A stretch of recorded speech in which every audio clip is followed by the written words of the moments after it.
What you have to remember is that we do, everything in the world really is a global market, but even for testing and developing of new medicine is very much global. And so if Europe didn't actually deal with this and Britain deal with it, then it would be dealt with in America, in China and so on.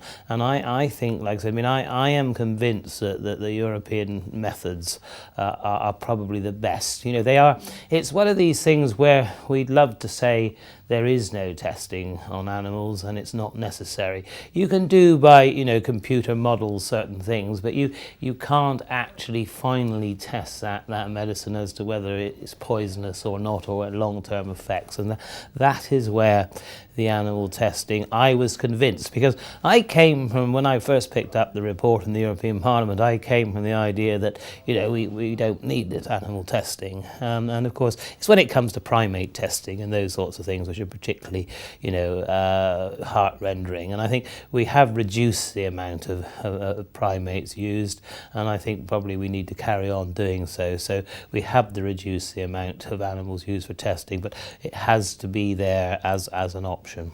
I think the 3 R's is useful, because I think reducing and reforming, all these things are right, because you can't, if you don't set the industry, for want of a better word, science, some parameters, then I think it doesn't focus. And I think what this does is actually focus science and industry on the fact that reducing the number of animals for testing, finding alternatives where possible, they must focus on. Now, I know they would argue that they do always focus on it, but I think it just gives that extra stimulus. And I think legislation, however much we love or hate legislation, I think legislation does drive an industry and science in a way that I think is right in this instance, because of the ethics. If you're not testing on animals, well, the ethics aren't the same, but once you are, then I think it is necessary.